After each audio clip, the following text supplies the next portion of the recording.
ჩვენი დღევანდელი ბრიფინგი ემთხვევა ორ საკითხს. პირველი საკითხი არის პროექტის სახით უსახკაროების მსვლელობა და ჩვენი შეხვედრები ბრიუსელში და მეორე საკითხია ვაზიანის დასახლებაში ეს სავალალო და საშინელი მდგომარეობა.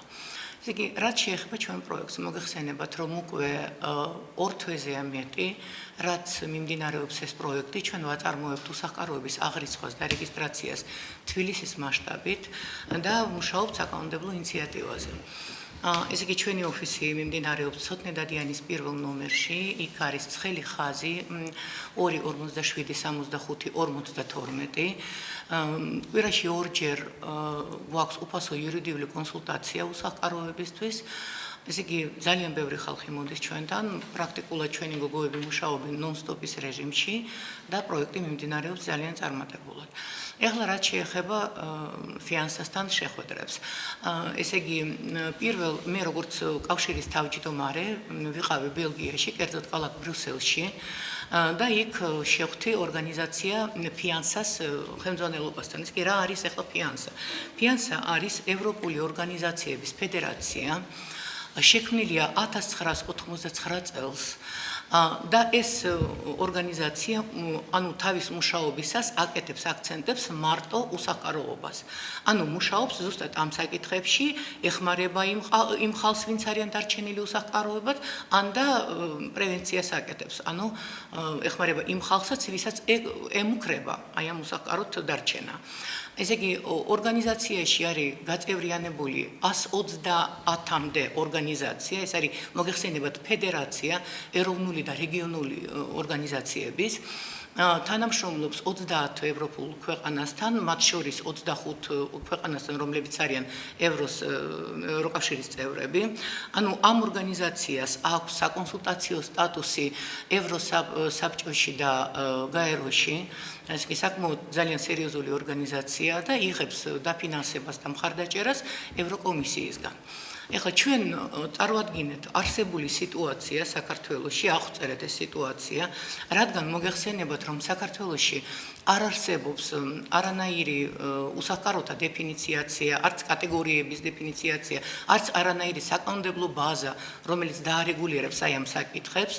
წარვადგინეთ 12 კითხვა, რომელიც ჩვენ გვაინტერესებს, ანუ ჩვენ ვთვლით, რომ პასუხი ამ 12 კითხვაზე არის ის, რაც დაგვეხმარება ჩვენ აი ამ საკანონმდებლო ინიციატივის ფორმირებაში და მინდა გითხრათ, რომ ჩვენ მივიღეთ თანამშრომლობის დადასტური, ანუ დიდი სიამოვნებით ესენი ჩვენ დაგვეხმარებიან, უფრო მეცაც გეტყვით.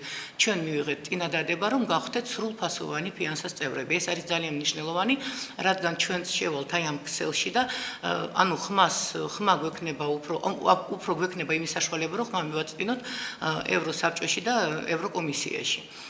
და მე დარწმუნებული ვარ, რომ ჩვენ ესეთი ურთიერთთანამშრომლობა ფინანსასთან ძალიან კაი შედეგს მოიტანს და ათასობით ოჯახს არა მარტო თბილისში, არამედ საქართველოში ოჯახებს, რომლებიც დარჩნენ უსახკაროდ, ეშველება და ნამდვილ შველას იგრძნობენ ესე იგი, მომავალში დაგეგმილია ჩვენი Skype კონფერენციები, ანუ მოხდება ეს Skype კონფერენციები და ამის დროს იქნება ზუსტად აი ეს სამუშაო პროცესი, რასაც ქვია.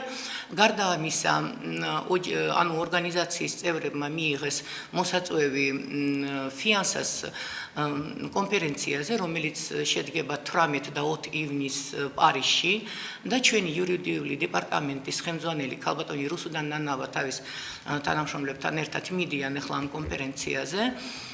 ესეც არის ძალიან მნიშვნელოვანი და მოკლედ აი ესეთი შედეგები დავბრუნდი მე ბრიუსელიდან და ამ ყველაფრით ძალიან მოხარული ვარ და მინდა გაგიზიაროთ თქვენს ეს ყველაფერი. ეხლა რაც შეეხება ვაზიანის დასახლების პრობლემას, ამ პრობლემაზე უფრო ცლად ისაუბრებს ქალბატონი ნინო ჩარკვიანი და მადამდე თუ გაქვთ რამე კითხვა აი ამ ჩემ ვიზიტთან დაკავშირებით, შემიძლია გიპასუხოთ. თქვენი ორგანიზაციის შესახებ მოკლედ ორგანიზაცია შექმნილია 2011 წელს.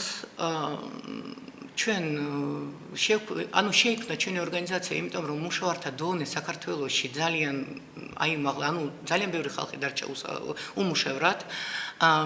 იცით როგორ ადამიანები რო რჩებიან უმუშევრად და არ აქვთ არანაირი შემოსავალი, რა თქმა უნდა ამ ადამიანების ცხოვრება იცვლება და საბოლოოდ ეს ადამიანები პრინციპში პოტენციურად უსახკაროები არიან, იმიტომ რომ ერთადერთი რაც გააჩნია ამ ადამიანებს არიან თავის საცხოვრებელი ადგილი და ამას ყიდიან და იმიტომ ესე იგი ჩვენ აი ამ იმ პრობლემიდან რასაც ქვია უმუშევრობის პრობლემა ჩვენ გადავედით აი ამ უსახკაროთა პრობლემაზე მინდა გითხრათ რომ 2012 წელს ჩვენ შევიმუშავეთ და წარვადგინეთ პარლამენტში კანონი უმუშევართა სოციალური დაცვის შესახებ. ნუ თავის დროზე ბატონი დიმიტრი ლორთქიფანიძე მოახდინა აი ამ კანონ პროექტის ინიცირება, მაგრამ როგორც იყო მოსალოდნელი, ლიბერალური რეჟიმი, მე ვთვლი რომ ეს ძალიან ცუდი პოლიტიკაა, ლიბერალური პოლიტიკა, მოკლედ დაბლოკეს ეს პროექტი, ეს კანონ პროექტი და ეს კანონი დღემდე დევს თაროზე პარლამენტში. გარდა ამისა, ჩვენი ორგანიზაცია ეწევა ძალიან ბევრი საქველმოქმედო ღონისძიებებიც ჩვენ ჩავატარეთ. ჩვენ ვართ მინიმალური ხელფასის შესახებ ინიციატივის ავტორები და მოკლედ მუშაობთ ამ მიმართულებით.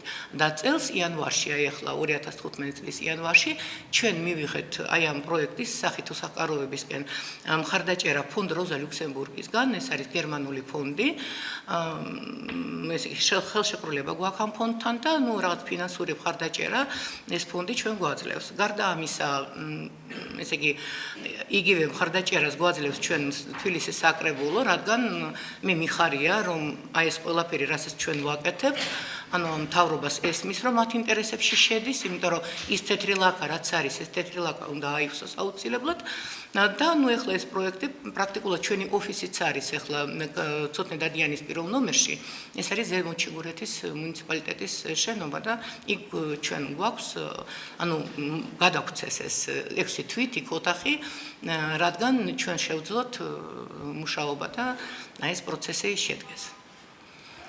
ჩვენ ორგანიზაციაში ძალიან ბევრი ხალხია, ახლა მინდა გითხრათ, რომ პროექტში უკვე 25 ადამიანამდე იღებენ მონაწილეობას, ეს ადამიანები, რომლებიც არიან უშუალოდ მუშაობენ და ღებულობენ რაღაც ანაზღაურებას, აი ამ პროექტის იმაზე და რა ვიცი, ჩვენ ვფიქრობთ, რომ აი საკმაოდ საჭირო საქმეს ვაკეთებთ და ეს საქმე, ანახებს მთავრობას, რომ მოვიდა დრო, რომ მთავრობა აიღოს რაღაც გარკვეული პასუხისმგებლობა, სოციალური პასუხისმგებლობა იმ ადამიანებზე, რომლებიც არიან სოციალურად დაუცველები, რომლებიც დარჩენ უსახკაროებად და პრევენციაც აუცილებლად უნდა შედგეს, რადგან ამ ადამიანი რჩება უმუშევრად, რაღაც გარკვეული პასუხისმგებლობა და მხარდაჭერა თავის თავზე უნდა აიღოს სახელმწიფო. სხვანაირად არ ხდება და ეს არის ჩვეულებრივი ნორმატივი, რომელიც მოქმედებს ყველა ევროპულ ქვეყნებში. მე ხა თქვენ გეტყვით ვაზიანის დასახლებასთან არსებული პრობლემებთან დაკავშირებით, გაგესაუბრებით. ჩვენ მოგმართებს პროექტის ფარგლებში ვაზიანის მოსახლეობამ და მოგცეს ასეთი ინფორმაცია, რომ 2013 წლის 11 მარტს მოხდა ავარიული ჩამოშლა კორპუსისა და პრაქტიკულად ეს კორპუსი ჩამონგრეულ მდგომარეობაში, რა თქმა უნდა, დღემდე და არავინ მათ ყურადღება არ მიაქცია. მათ მიმართეს მუნიციპალიტეტს თხოვნით, რათა ეს დახმარება გაეწია მუნიციპალიტეტს. თუმცა მოხდა ისე, რომ მუნიციპალიტეტმა უარით გამოისწუმრა ისინი, ვინაიდან და რადგანაც ეს შენობა ნაგებობები არ იმყოფება მუნიციპალიტეტის დაქვემდებარების ქვეშ და მათ განუცხადეს, რომ შენობა ნაგებობები ეკუთვნის თავდაცვის სამინისტროს, ესე იგი თავდაცვის სამინისტროს ბალანსზე ირიცხება ეს შენობა ნაგებობები, გამომდინარე აქედან ისინი დარჩნენ უყურადღებოდ. ძალიან მძიმე მდგომარეობაა, ბუნებრივია, რადგან ჩვენ როგორც კი მოგმართეს, წავედით, რათა ადგილზე გავცნობოდით არსებულ ვითარებას და რა თქმა უნდა, უმძიმესი სურათი ვნახეთ იქ, მე მინდა თქვენ წარმოგიდგინოთ რამოდენიმე ფოტო, რათა იხილოთ რა მდგომარეობაა სინამდვილეში, ესე იგი ერთი სადარბაზო გახლავთ აბსოლუტურად ჩამოშლილი, მთლიანად, ხოლო დანარჩენი სადარბაზო, რა თქმა უნდა, ჯერჯერობით არ არის დანგრეული, თუმცა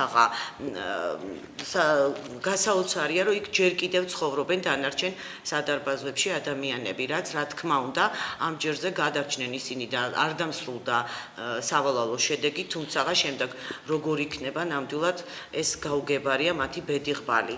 ასევე მინდა გითხრათ, რომ დანარჩენი კორპუსების მდგომარეობაც არანაკლებ სავალალოა, მართალია ისინი არ არის ჩამოშლილი, ჯერჯერობით, თუმცა კიბეები ერთმანეთზე დაშორებულია, ისე წვიმს, როგორც გარეთ შიგნით, დასველებული ავეჯი, განადგურებულია პრაქტიკულად ეს შენობა ნაგებობები, არც გაზია, შუქი არ გახლავთ, ასევე კომუნიკაციის სისტემები აბსოლუტურად მოშლილია, პრაქტიკულად უმძიმეს მდგომარეობაში უწევთ ცხოვრება და კიდევ რაც ყველაზე მნიშვნელოვანი და საინტერესოა, აქ ცხოვრობენ ყოფილი სამხედრო მოსამსახურეები, ვეტერანები და მათ უმძიმეს პირობებში უწევთ ცხოვრება ისე როგორც დანარჩენ სხვა მოსახლეობას და ეს მდგომარეობა, რა თქმა უნდა, ვერ გამოსწორდება. წინააღმდეგ შემთხვევაში, ესე იგი, შეიძლება სავალალო შედეგითაც დასრულდეს, ამიტომ ძალიან დიდი თხოვნაა ჩვენი, რომ მიექცეს ყურადღება და რაც შეეხება თავდაცვის სამინისტროს, რადგან მან არის და გარკვეულწილად თავი და არ მიხედა ამ შენობა ნაგებობებს, დღესაც ამ მდგომარეობაში იმყოფება, ან უნდა დაეხმარონ, ან და გადასცეს მუნიციპალიტეტს, რათა მათ გაუწიონ დახმარება. რომ არ მივიღოთ ცუდი შედეგი და ახლა ჩვენ ვაპირებთ კიდევ თხოვნით მივმართოთ ქალბატონ თინა ხიდაშელს ახლად დანიშნულ თავდაცვის მინისტრს, ვინაიდან ის გახლავთ ქალბატონი, ჩვენ დიდი იმედით ვართ, რომ მეტი გულისხმიერებას გამოიჩენს და ამ შენობა ნაგებობებს ან თვითონ გაუწევს ზედამხედველობას და ესე იგი რეაბილიტაცია მოხდება ამ შენობა ნაგებობების, რათა არ დაზარალდნენ ადამიანები თუ არა და გადასცეს მუნიციპალიტეტს, რომ მათ გაუწიონ დახმარება. მოგიხსენებათ ალბათ იმზე, წინა გამოსვლება ქალბატონმა თამარმა და ნინომ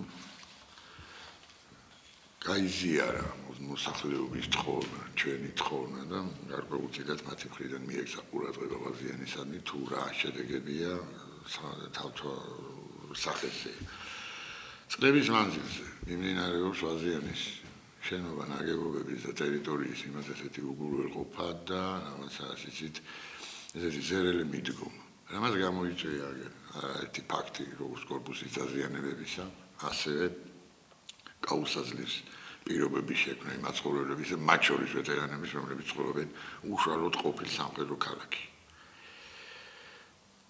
არსებობს არაერთი საკანონმდებლო აქტი, თუნდაც ყოფილი პრეზიდენტის და თუნდაც განხორციელებული ცვლილებების შესაბამისად აგერა თავისი წესების და დებულების თანახმად, რომ გადაეცეთ უსასყიდლოდ ამ შემთხვევაში მე მაქვს ვეტერანთა კატეგორია და პრიორიტეტით ისარგებლო მათ მიერ სარგებლობაში დაკავებული საცხოვრებელი ფართები. თუმცა თავდაცვის სამინისტრო, როგორც წლების მანძილზე ჩვეული წესით შემოიფარგლება ესეთი ძალიან ესეთი გულგრილი და არის ახლა წერილი, ისეთი შედგენაც უნდა, ხასიათიც უნდა და ესე იგი ესეთი ხასიათის წერილი, ესეთი ცივი რაღაც გაურკვეველი შინაარსის პასუხობით სარგებლობენ, აგზავნიან, რომ იცით რა და რაღაც შექმნილი კომისიები აქვს თავდაცვის მინისტრის ყოფილი მინისტრის ბრძანებით ხდება ალასანიას დროს და ის კომისია ფაქტიურად აჩერებს სისრულეში მოყვანას კანონის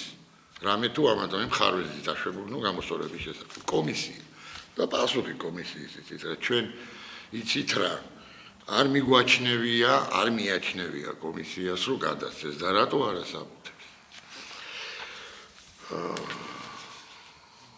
მოგეხსენებათ მე ვახსენე რამოდენიმე წუთის უკან რომ ვართ სოფლიო ფედერაციის წევრი ორგანიზაცია საქართველოში თანამშრომლობთ 15 ორგანიზაციასთან გაფორმებული ერთობლივი მემორანდუმი ვაპირებთ იმართება გენერალური ასამბლეა პოლონეთში და ვაპირებთ წარმომადგენლობითი ჯგუფით იქ მივიღოთ მონაწილეობა და დავსვათ ისევე საკითხი არა მარტო აზიანის საერთოდ ძალიან ცნებაში ვიხეთებ ამ სიტუაციით თუნდაც მიმდინარე ჰოსპიტალურ სექტორთან დაკავშირებით და მინდა მიმართოთ საქართველოს თავდაცვის მინისტრს ვთხოვ მზადდება წერილები მიიღებს იგი გულთას მე შეისწავლოს ის წარმოდგენილი მასალები და კეთილინების შესაბამისად მიიღოს გადაწყვეტილება რომ აზიანის იმათ თუნდაც ერთი საჩვენებელი სისავსე და ქალაქი შეიქმნას ტერმინლების ადგილობრივი მაცხოვრებლების და ვეტერანების რომ საჩვენებელი მაინც იყოს მიხვდით და მოწესრიგდეს ედემეტაბულად ადამიანს მიეცეს ნორმალური ცხოვრებისეული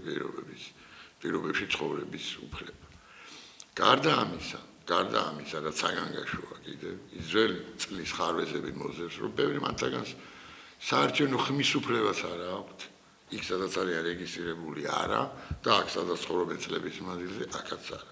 ესე იგი რა გამოდის? ხმას თავის ხმას ვერ აწვდიან კონსტიტუციას, ვერ აწვდიან მთავრობას, ვერ აწვდიან მის არჩევანს. თუმცა არჩევნების შედეგად ყველა გარეთ იყო ფაქტიურად გამოსული და მხარს უჭერდა ცვლილებების განხორციელებას, რომელიც განხორციელდა 2012 წელს. უყურადღებობა, ძალიან უყურადღებობა არის თავისებურ გულისკევის სიტყვის. მე მადლობა მინდა გადაუხადო ქალბატონ თამარს, ქალბატონ ნინოს იმის საუბარზე, რომ ძალიან გამოიჩინეს გულისხმიერება, თანამშრომლობთ აი ამ ზუსტად ამ სოციალურ საკითხების გარშემო და გარკვეულწილად სოციალური პოლიტიკის განხორციელების საკითხებში და ყველა ჩვენი მხრივ ალბათ მივიღებთ და დაგვიხმარებიან, გაიზიარებენ ამას, რომ დაგვიჯერონ ელემენტარულად და დაიჯერონ სახეზე რეალური მდგომარეობა, თუ რა ხდება, არა მარტო ვაზიანში, თუნდაც იმ პროექტის მიმართ, რომელიც ქალბატონმა თამარმა და აგერ საზოგადოებამ, ჯანსაღმა საზოგადოებამ წამოიწყო.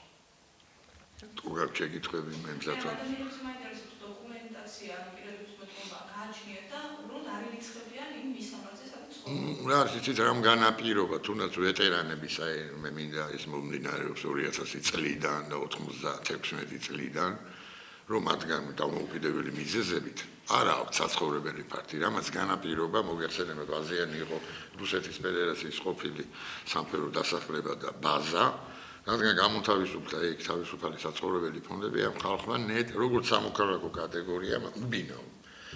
ასევე ვეტერანთა კატეგორია ნელ-ნელა დასახლდა ამ თავისუფალ საბინაო ფონდში. არა, ამ წუთში სამართალ მემკვიდრე არის. გაფორმებული იქ მინდა გითხრათ, ანუ არავისი არ არის გაფორმებული. რადგან საერთოდ, რადგან იქ ანუ იმ შენობებზე რეესტრი საერთოდ არ ამოდის, იმიტომ რომ ეს შენობები არის თავდაცვის სამინისტროს ბალანსზე. ანუ მარტო იმით ამტკიცებენ, რომ ცხოვრობენ იქ, რომ თელასის აბონენტები გახდნენ. ხო და ეს თელასის თვით არის ხომ მოდის უკვე იმ გვარზე და ამით მტკიცდება, რომ უკვე 10 წელი, 12 წელი, 13 წელი ცხოვრობენ იმ შენობაში. მაგრამ არავის არ აინტერესებს ეს ნიუანსები და ახლა აი დღესდღეობით რეალური სიტუაცია ესეთი, აი ხაერში არიან ეს ხალხი. არავინ არ ეხმარება განა იმიტომ კი რომ თქვა გარდაბნის გამგეობას არ უნდა. მე ვიყავი შევხვდი ბატონ ნიორაძეს და მითხრა რომ ხვალინდელი დღიდანაც დავიწყებ რაღაც იქ სამუშაოებს თუ გადმოვცემენ მე აი ამ ტერიტორიას და აი ამ შენობებს. მაგრამ ეხლა რადგან არ არის ჩემ ბალანსზე, მე უფლება არ მაქვს რომ იქ თუნდაც ერთი თეთრი დავხარჯო. არამიზნობრივ ხარჯვაში ჩაითვლება. ხო რა არის ეს არის თავდაცვის სამინისტრო პრაქტიკულად ეს გარიყო ანუ გაუმძრეველი. მე კიდე იქ რა ხდება, იცით, ხდება რაღაც ღონისძიებები იმ პოლიგონზე. აი ახლაც იყო ამერიკულ-ქართული რაღაც ერთობლივი სწავლება, ხომ? და იქ რო ეს ხდება ბომბი ან რაღაცა იმ სახლებში რა ხდება უნდა ნახოთ. ანუ ზაგზაგებს სახლები და შეიძლება ისე მოხდეს, რომ ჩემი ერთ დღეს კიდე ერთი კორპუსი ჩამოიღო. საბინერო ხვერპლი არ მოხდა. ხო, მაშინ არ მოხდა ხვერპლი, მაგრამ ჩვენ ხომ არ ვიცით რა მოხდება. ან და შეიძლება მიწაზე რა მოხდეს, მოგეხსენებათ საქართველოს. ძალიან ისეთი გეოიმაში ზონაში მდებარეობს, რომ ყოველ წუთს არის მოსალოდნელი რაღაცა. და მოხდება და კიდე ერთი მაშინ ჩამოინკრება. აი ეგეთი მდგომარეობა. ანუ პრაქტიკულად ეს ხალხი ბომბაზე ცხოვრობენ. აი მე 23 კორპუსია, მათ შორის ეს არის კომპლექსური 4-დან 5 და 9 სართულიანი ჩათვლით და ასევე არის 2 სართულიანი კორპუსები 8. უნიკალური შენობები. თქვენ წარმოიდგინეთ ახლა ეს აფეთქებები და ჭურვები, რომელიც ავიაბომბითაც მიმდინარეობს, არ არის გათვალისწინებული. ვაზიანის პოლიგონისთვის, მაგისთვის არსებობს პოლიგონი, ძალიან კარგად იციან. დაზიანებები ის რომ განხორციელდეს თუნდაც 5-10 კილომეტრში, რომ მოხდეს თუნდაც ვაკეში და თუნდაც გდანთან ან მუხიანთან. ვერი არსებობს. იმიტომ მე შენობები ითხოვს სასწრაფო რეაბილიტაციას. მოსახლეობა თავის კერძო საშუალებებით სახსრებით აკეთებს და ინარჩუნებს როგორმე ამ პირობებს, კომუნიკაციის, წყლის, დენის და ასე შემდეგ. თავისი საშუალებებით მეტყვით. არ ხორციელდება მოსახლეობის სახელმწიფო პროგრამებში გათვალისწინება, რომელსაც ევიება თქვა 1000 კვადრატული მეტრი მიწის ნაკვეთებით. აი ხდებით აი დასახლებას რომელსაც გააჩნია სოციალურ-ეკონომიკური და განვითარების პოტენციალი მიტოვებული ასე ღვთისანაბადად.